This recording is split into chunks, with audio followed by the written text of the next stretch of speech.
अथ युधिष्ठिर जी का भीष्म जी के पास जाना और भगवान श्री कृष्ण जी की स्तुति करते हुए भीष्म जी का प्राण त्याग करना।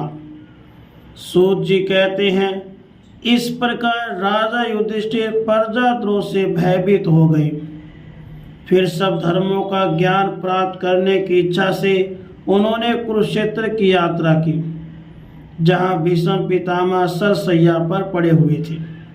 शौनक आदि ऋषियों, उस समय उन सब भाइयों ने स्वर्ण जटित रथों पर, जिनमें अच्छे अच्छे घोड़े जुते हुए थे, सवार होकर अपने भाई युधिष्ठिर का अनुगमन किया। उनके साथ व्यास, धौम्य आदि ब्राह्मण भी थे।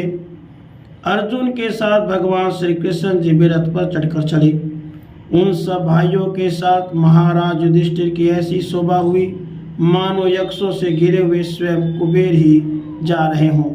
अपने अनुचरों और भगवान श्री कृष्ण के साथ वहां पांडवों ने देखा कि भीष्म पितामह स्वर्ग से गिरे हुए देवता के समान पृथ्वी पर पड़े हुए हैं। उन लोगों ने उन्हें प्रणाम किया। पांडव बड़े विनय और प्रेम के साथ भीष्म पितामह के पास बैठ गए।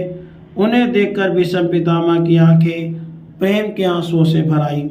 उन्होंने उनसे कहा, हे धर्मपुत्रों, यह बड़े कष्ट और अन्याय की बात है कि तुम लोगों को ब्राह्मण धर्म और भगवान के आश्रित रहने पर भी इतने कष्ट के साथ जीना पड़ा, जिसके तुम कदापि योग्य नहीं थे। अतिरथि पांडु के मृत्यु के समय तुम्हारी अवस्था बहुत छोटी थी। उन दिनों तुम लोगों के लिए कुंती रानी और साथ ही साथ तुम्हें भी बार बार अनेक कष्ट उठाने पड़े। युधिष्ठिर, संसार की ये सब घटनाएं ईश्वर इच्छा के अधीन है।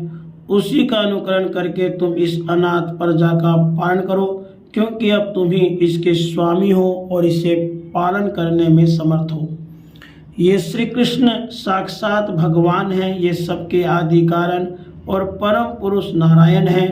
अपनी माया से लोगों को मोहित करते हुए ये यदुवंशियों में छिपकर लीला कर रहे हैं।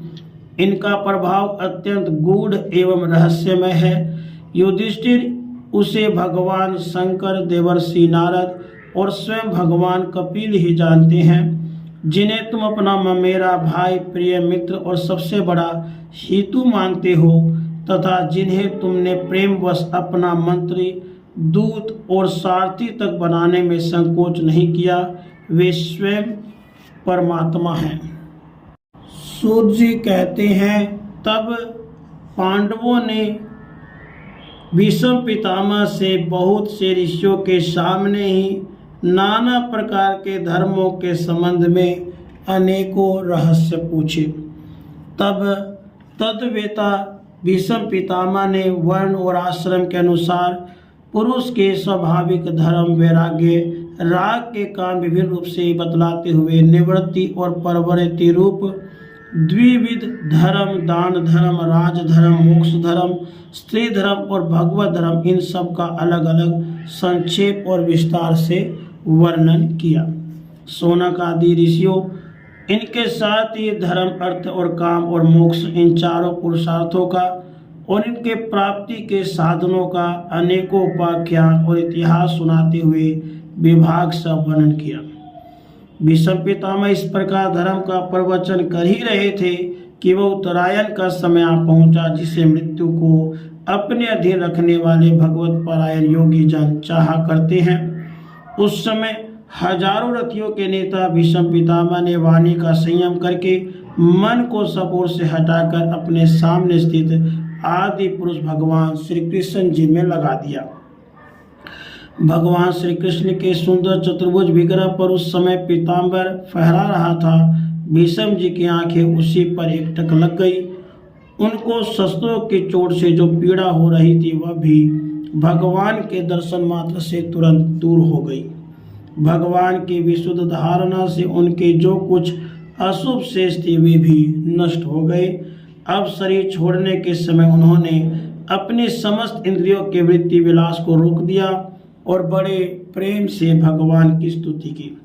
भीष्म जी ने कहा, अब मृत्यु के समय मैं अपनी यह बुद्धि, जो अनेक प्रकार के साधनों का अनुष्ठान करने से अत्यंत शुद्ध एवं कामना रहित हो गई है, यदुवंश शिरोमणि अनंत भगवान श्री कृष्ण के चरणों में समर्पित करता हूँ, जो सदा सर्वदा अपने आनंदमय स्वरूप में स्थित रहते हुए ही कभी विहार करने की लीला करने की इच्छा से प्रकृति को स्वीकार कर लेते हैं, जिससे सृष्टि परंपरा चलती है।